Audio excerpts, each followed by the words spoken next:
बिस्मिल्लाहिर्रहमानिर्रहीम, अस्सलाम वालेकुम। आदिल कास्ट के साथ आदिल अली एक बार फिर आपके सामने। नाज़रीन, पाकिस्तान में जमहूरियत जिस शख्स की बदौलत आई या परवान चढ़ी, उस शख्स का नाम है ज़ुल्फ़िकार अली भुट्टो।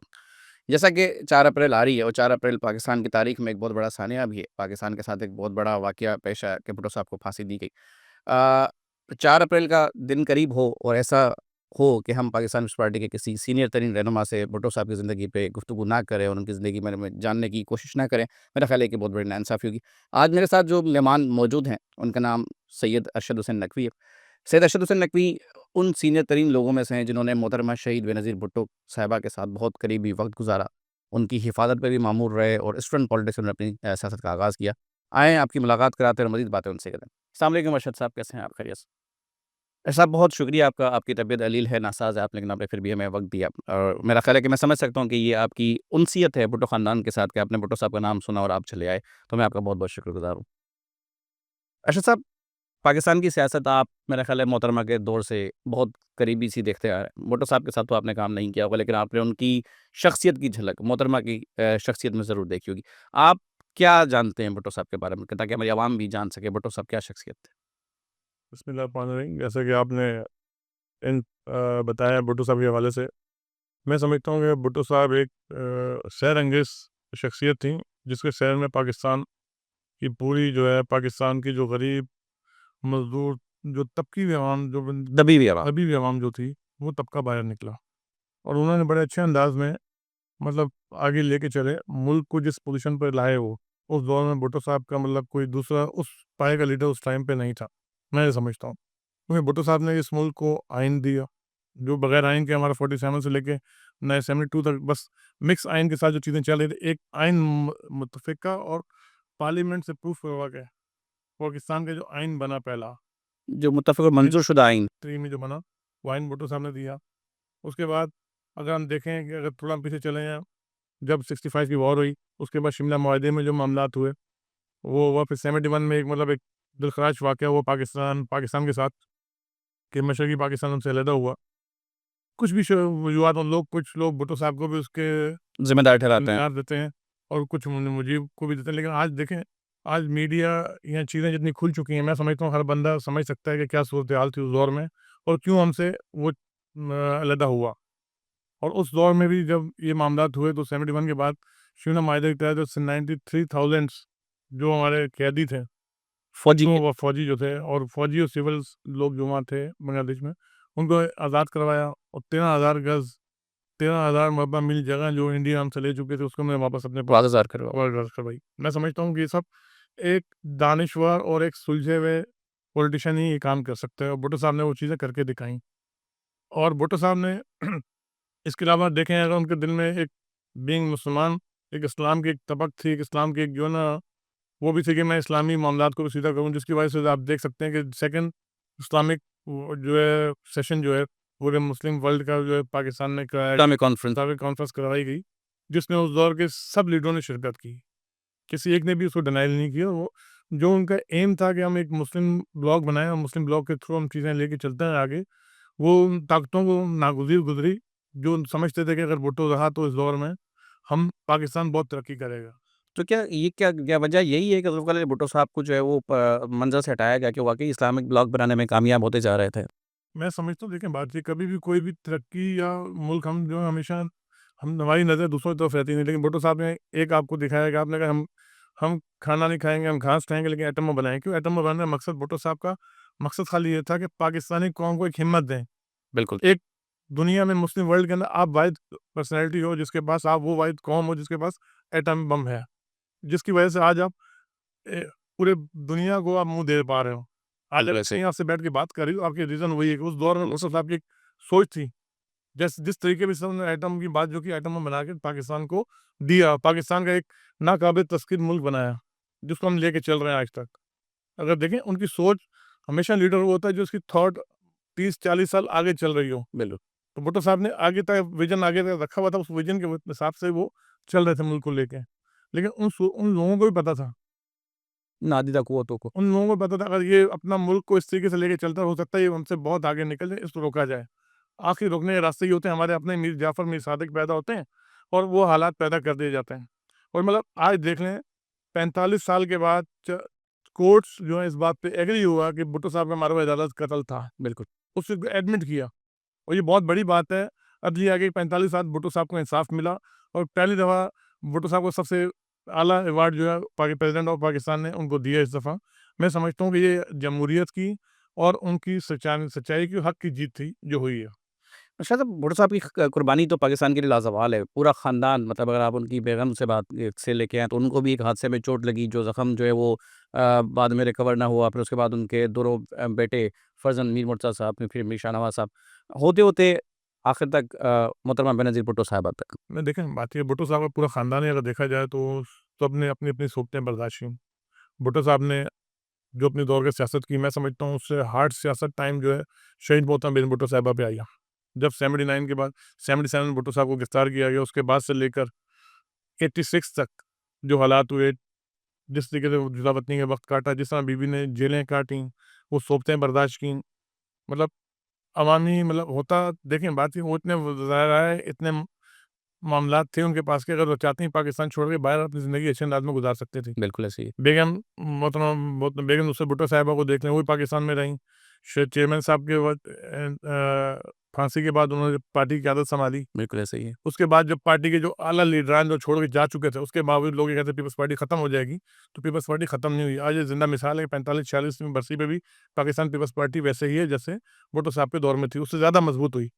और बीबी ने जो टाइम दिया, बीबी ने वो टाइम बीबी का तजुर्बे का टाइम ज़्यादा रहा भुट्टो साहब से और सख्त और हार्ड टाइम रहा ज़्यादा, मैं समझता हूँ। ज़्यादा सोबतें बर्दाश्त। ज़्यादा सोचते बर्दाश्त की वजह ये थी कि भुट्टो साहब के साथ जब भुट्टो साहब पाकिस्तान पीपल्स पार्टी 1967 में बनाई तो उस टाइम लोग साथ इकट्ठे हुए थे। हुँ, एक 10 साल की पीरियड के अंदर भुट्टो साहब के साथ जो मामलात हुए, उन्हें मतलब फांसी सज़ा दी गई। उसके बाद जो है पार्टी के अंदर वो चीज़ नहीं रही 10 साल, लेकिन बीबी शहीद ने जो 77 से लेके कंटिन्यू 86 तक और 88 तक जब तक पाकिस्तान पीपल्स पार्टी इक़्तिदार में नहीं आई, बीबी ने जो सोबतें बर्दाश्त की हैं, जिस तरीके से पार्टी को यूनाइट करने की कोशिशें की, क्योंकि उस टाइम जितने अंकल्स थे वो सब पार्टी छोड़ के जा चुके थे। बीबी ने दोबारा से एक किस्म में रिफ़ॉर्म पार्टी को किया, यूनाइट उस किया यूनाइट करके दोबारा से पार्टी को खड़ा किया बीबी ने। और उन टूटे हुए तारों को टूटे हुए दोबारा जोड़ा। दोबारा जोड़ के वो अच्छे सिस्टम को और उसके बाद बीबी ने जमहूरियत के हिसाब से 88 में जब इलेक्शन हुए, उसमें एक वाज़ेह अक्सरियत देने के बाद हुकूमत आई। उन्हीं ताकतों ने पाकिस्तान पीपल्स पार्टी हुकूमत 18 महीने में गिरा दी।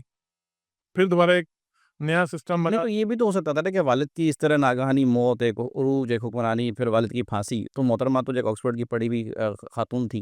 उन्होंने उन्होंने क्यों ऐसा सोचा कि वो वापस पाकिस्तान है उतना कुछ करे? वो तो चाहती तो बाहर भी, उन्होंने स्ट्रगल, ये जो 11-12 साल का आप दौर बता रहे हैं, मेरा ख्याल है सबसे शदीद मुश्किल तरीन सियासी दौर था। सियासी कैदी उस वक़्त हुए, केसेस रिफर में हुए, तो वहाँ पे सहुबतें भी आईं, उनको तकलीफ़ भी आईं। तो मोहतरमा ने फिर भी उस सब के बावजूद भी दोबारा पाकिस्तान में सियासत कंटिन्यू की। देखिए, मैं समझता हूँ कि एक लेगेसी होती है, फैमिली लेगेसी होती है, जो चल रही होती है। उसकी वजह से बीबी शहीद ने अपने वालिद साहब को जिस तरीके से उनको हैंग किया गया या पाकिस्तान पीपल्स पार्टी, उन्होंने ये साबित किया कि पाकिस्तान पीपल्स पार्टी मज़लूम थी और मज़लूमों की पार्टी है और शहीदों की पार्टी है। उन्होंने वापस आके ये साबित किया कि हम भागने वालों में से नहीं हैं, इस मुल्क के लिए अपनी जानें भी कुर्बान कर सकते हैं और ये किया उन्होंने।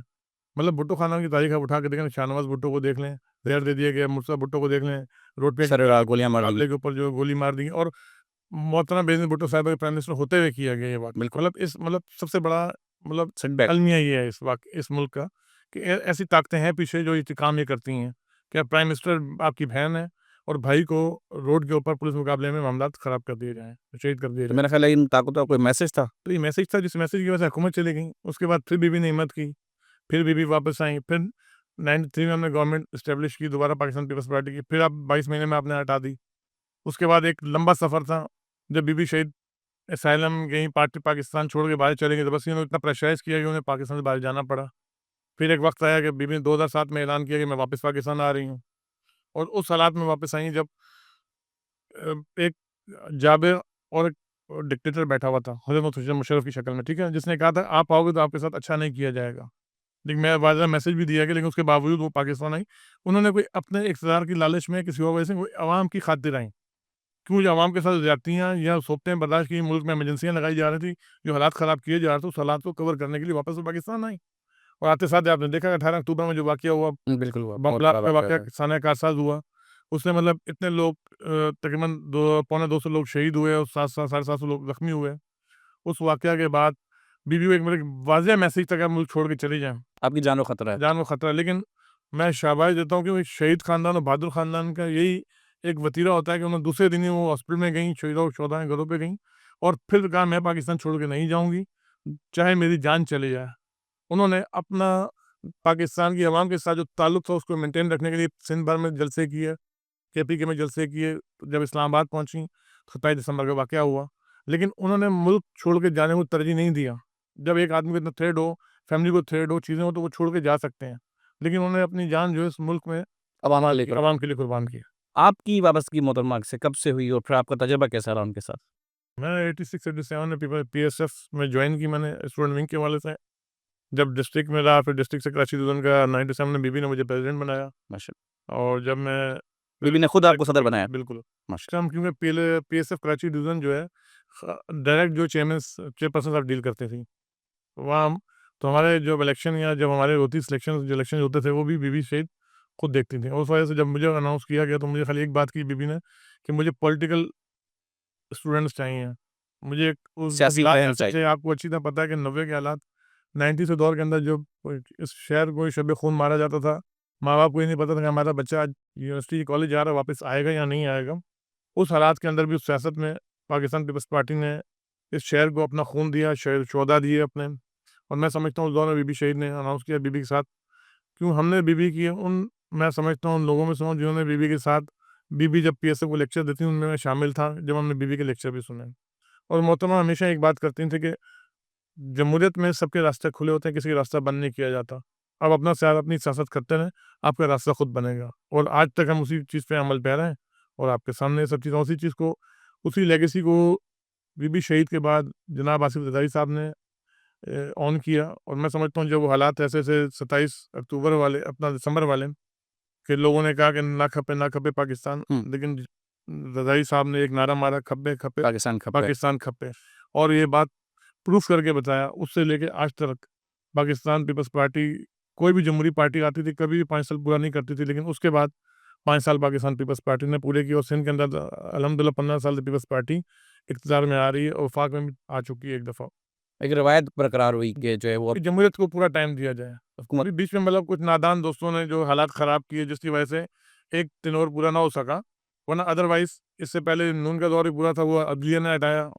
उसके बाद एक और दौर है पीटीआई का जिसको उनकी अपनी जो ना नाकामियाँ या उनकी अपनी मिसमैनेजमेंट, मिसप्लानिंग की वजह से जो हालात हुए, जिस कोर्ट की ऑर्डर से वो चीज़ें हुकूमत भी गई। तो मैं समझता हूँ कि पाकिस्तान एक जमहूरी मुल्क है, उसको जमहूरियत के अंदाज़ में चलना चाहिए। हमारे ज़ाती इख्तिलाफ़ात अपनी जगह पर आज भी चेयरमैन साहब स्पीच को असेंबली में करते हैं, बिलावल भुट्टो साहब वही कहते हैं कि हम मुल्क की बका की बात करते हैं, अगले कहते हैं रिहा करो, रिहा करो। हम कहते हैं कि मुल्क की बका की बात करते हैं कि मुल्क में ये हो रहा है, बलूचिस्तान में ये हो रहा है, केपीके में ये हो रहा है, वो कहता है रिहा करो, रिहा करो। रिहा करो अपनी जगह पे, मुल्क की सालमियत सबसे पहले अव्वल है। मुल्क से बढ़ के हमारे लिए कोई चीज़ नहीं है। मैं समझता हूँ कि हमारे जितने जमहूरियत पसंद इदारे हैं, पसंद लोग हैं, उन्हें एक पेज पे इकट्ठा हो जाना चाहिए और सबसे पहले मुल्क होना चाहिए, उसके बाद दूसरी चीज़ें। सदर आसिफ अली ज़रदारी साहब जो कि इस वक़्त मौजूदा सदर भी हैं, पाकिस्तान के दूसरी बार सदर बने।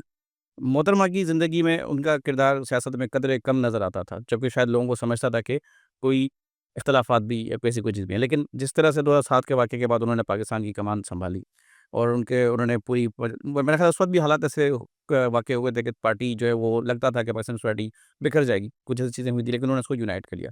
उसके बाद आप क्या देखते हैं कि पाकिस्तान सोसाइटी की कमान जो है वो किसने बहुत मज़बूती तरीके से लेके चलाई हो? देखिए, बात ये शहीद मोहतरम मीर भुट्टो साहब की ज़िंदगी एक मतलब अगर मैं ज़िंदगी में नज़र दौड़ाई जाए तो मैं समझता हूँ कि एक अच्छी माँ, एक अच्छी बीवी, एक अच्छी बहन, एक अच्छी लीडर की तरह ज़िंदगी गुज़ारी है और जहाँ तक इख्तिलाफ़ात मैं नहीं समझता हूँ इख्तिलाफ़ात ऐसे थे। बीबी शहीद जब असाइलम में थी तो ज़ाहिद साहब भी साथ थे उनके, दुबई में साथ ही थे। जब ये बीबी शहीद पाकिस्तान आई तो ज़ाहिद साहब ने ही हमें पाकिस्तान दुबई गए थे, मिले, मीटिंग हुई, उसके बाद हम जब सिक्योरिटी पर वापस आए तो ज़ाहिद साहब ने हेल्प की। ऐसी कोई चीज़ नहीं थी, मेरा आपस में एक अच्छा रिश्ता था आपस में, ठीक है ना? उस रिश्ते की मिसाल आपके सामने है कि आज भी ज़ाहिद साहब जो हैं वैसे ही हैं और उन्होंने चेयरमैन बिलावल भुट्टो साहब को पार्टी के चेयरमैन भी बना दिया और चेयरमैन बनने के साथ ही चेयरमैन बिलावल भुट्टो साहब ने भी अपनी माँ के नक्शे-कदम पे चलते हुए, उसी चीज़ को, उसी विज़न को टो करते हुए आगे चल रहा है। और मैं समझता हूँ ज़ाहिद साहब को सबसे बड़ा हौसला जो मिला, वो जो एक 2007 में जो हालात ऐसे थे कि घर से इंसान जब टूट जाए तो चीज़ें ख़राब होती हैं। सबसे बड़ा हौसला देने में उनकी बहन फ़याज़ ठाकुर साहिबा का बहुत बड़ा किरदार है, जिन्होंने उन्हें पॉलिटिकली और घरेलू तरीके से बच्चों की देखभाल के लिए जो अपना सहारा दिया, जो अपना टाइम दिया, मैं अदीब फ़याज़ का बहुत बड़ा इसमें कंट्रीब्यूशन है इस चीज़ का। सुंदर का तो मेरा ख्याल है कंट्रीब्यूशन कोई सियासत में भी काफ़ी गहरा है, वो तो बड़े अब तो मुतर्रिक़ हैं वो तो। आस्ते-आस्ते सियासत में कंट्रीब्यूशन ज़्यादा हो गया, मतलब मैंने कहा ना कि घर से जब आपको एक मोरल सपोर्ट आपको मोरल सपोर्ट मिल रही है तो आप चीज़ें मैनेज कर सकते हैं। जब आप घर से ही परेशान रहें, तो मोरल सपोर्ट के बगैर आप चीज़ें मैनेज नहीं कर सकते हैं और उसमें बड़ा किरदार घर वालों का होता है। लेकिन ये क्रेडिट तो पाकिस्तान सोसाइटी को जाता है कि पाकिस्तान सोसाइटी की ख़वातीन ने भी सबूतें बर्दाश्त की हैं। मोहतरमा फ़याज़ तालपुर साहिबा के साथ भी काफ़ी ऐसे हाँ, मुकदमात हुए सामने वो जेल से जिसको मतलब वो हॉस्पिटल से रात के टाइम उठा के लेके जाया गया, उन्हें क्या वजह तो सुनाया कि क्यों लेकर मैंने कहा ना कि कुछ ताकतें हैं जो जानबूझकर ऐसे इश्यूज़ पैदा कर देती हैं। देखिए बात ये है कि आज तक हमें याद है बीबी शहीद जब जामसादी का दौर था तो जब केसेस बनाए गए, एक केस अगर कराची में लगा हुआ है तो दूसरा केस लाहौर में लगा हुआ है। हुँ, लाहौर में लगा तो तीसरा अटक जेल में है। हुँ। तो वो बीबी ने कोई एक कोर्ट भी मिस नहीं करती थी। वो लाहौर भी जाती थी, अटक भी जाती थी, कराची हाई कोर्ट भी वापस आ जाती थी, जेल भी जाती थी ट्रायल्स के ऊपर। बात ये है कि आप सियासी लोगों को प्रेशराइज़ करने के लिए या उनको सोबतें देने के लिए आप ये हरकतें करते हैं, लेकिन बीबी उन चीज़ों से नहीं डरी। और ये हाल पाकिस्तान पीपल्स पार्टी के ज़रदारी साहब ने भी अगर 11 साल कैद व बंद की सोबतें बर्दाश्त की थीं, तो उन्होंने आगे कहीं ख़त्म नहीं किया। मुझे बता दें जो केसेस बनाए गए हैं, आज कोई एक केस भी प्रूफ हो सका, बिल्कुल। सारे केसेस ख़त्म हो गए। ज़रदारी साहब के पास स्विस बैंक का कहाँ केस बनाया गया, वो ख़त्म हो गए। आपके बीएमडब्ल्यू केस बनाया गया, वो आपसे ख़त्म हो गया।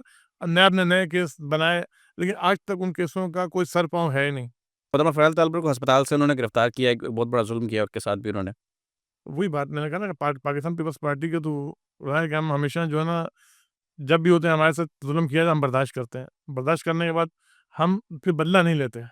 असल मसला ये है, पाकिस्तान पीपल्स पार्टी अगर बदले की सियासत करती तो आज मामला कुछ और होता। मेरा ख्याल है इसीलिए पाकिस्तान सोसाइटी जो है वो मरकज़ी सतह पे कहती है कि हम एक आसान हदफ हैं, कि हम बस पे तनकीद का निशाना सही कह रहे हैं। हम कहते हैं ना, ज़ाहिर साहब कहते हैं कि डेमोक्रेसी गुड जमहूरियत बेहतरीन इंतकाम है। बस अभी हालात हाज़िरा में एक बहुत बड़ा सेंसिटिव मैटर चल रहा है, जिस पे पाकिस्तान सोसाइटी के चेयरमैन ने मेरा ख़्याल है कि शायद वफ़ाक़ी हुकूमत को अंदिया भी दे दिया है कि अगर आप सिंध में बनाए जाने वाले नए कैनाल्स पे मेरा ख़्याल है कि जो जलसा भी शायद होना है, हाँ, उस 4 पे भी अप्रैल कोई एजेंडा है आपका शायद इस टॉपिक होगा। 4 तो उस पे ये तो क्या वाक़ई ऐसा है कि जो पाकिस्तान सोसाइटी की हुकूमत है या जो उनका जो हुकूमत में जो शराकत दारी, चाहे वो आइनी तौर पे है, चाहे वो हमदर्दाना तौर पे है, तो क्या वो वाक़ई वहाँ से बैक ऑफ हो सकते हैं इस मामले पे? देखें, अवामी मसाइल के लिए पाकिस्तान पीपल्स पार्टी कभी भी गवर्नमेंट छोड़ के साइड पे हो सकती है। अवाम के भलाई के हवाले से क्यों? ये अवामी मसाइल हैं। पानी या कैनाल्स का मसला अवामी है, जिस पे सिंध की पूरी ज़मीनें जो हैं बंजर हो जाएँगी। अगर ये पानी इस तरीके से रोक लिया गया, या तो आप पानी का फ्लो उसी तरह छोड़ें और पाकिस्तान जो सिंध को जितना पानी मिलना है, उतना पानी अगर सिंध को दे रहे हैं तो हम कहें जी आप नाइंसाफ़ी नहीं कर रहे हैं। आप अगर उस तरीके से रोकेंगे तो हो सकता है कि पाकिस्तान पीपल्स पार्टी गवर्नमेंट से अलग हो जाए। इश्यू ये है कि क्योंकि ये अवामी मसाइल हैं और अवामी मसाइल पीपल्स पार्टी हमेशा रही, चाहे इससे पहले कालाबाग डैम था, इससे पहले भी एक मामला था जब बीबी शहीद ने खुद उस रैलियों को और मुजाहिरों को लीड किया था। मैं समझता हूँ कि ये मामला अगर हुआ 4 अप्रैल को, हो सकता है कि पार्टी की लाइन ऑफ एक्शन कोई पार्टी दे, तो पाकिस्तान पीपल्स पार्टी हर वर्कर कारकुन उस रात लबैक करेगा। 4 अप्रैल को पाकिस्तान सोसाइटी क्या करने जा रही है? कोई जलसा करेगी? क्या करेगी? शहीद जुल्फ़िकार भुट्टो साहब की जो है ना 46वीं बरसी का जलसा है, लाड़काना में गढ़ी खुदा बख्श में। चेयरमैन साहब स्पीच करेंगे वहाँ पे, जो हर साल होता है, मतलब पहली दफ़ा तो नहीं, हर साल ही होता है जलसा वो। तो मैं समझता हूँ कि वहाँ पे वो कोई ना कोई लाएअमल इसका देंगे कि क्या करना है। बहुत-बहुत शुक्रिया आपका आशिफ़ साहब, आपकी आमद का बहुत शुक्रिया। नाज़रीन पेवस्ता रहे शजर से उम्मीदें बाहर रख, पाकिस्तान में अगर तरक्की आ सकती है तो बिलाशुबा अवामी हुक्मरानी और जमहूरियत से आ सकती है। बद से बदतरीन जमहूरियत, अच्छी से अच्छी आमिरियत से बेहतर होती है, ये मेरा ज़ाती तौर पर मानना है। सियासी ख़यालात किसी के कुछ भी हो सकते हैं, लेकिन पाकिस्तान को आगे ले जाने का एक ही वाहिद रास्ता है, वो है इत्तेफ़ाक, यूनिटी। पाकिस्तान है तो हम सब हैं। पाकिस्तान ज़िंदाबाद, पाइंदाबाद। अस्सलाम वालेकुम।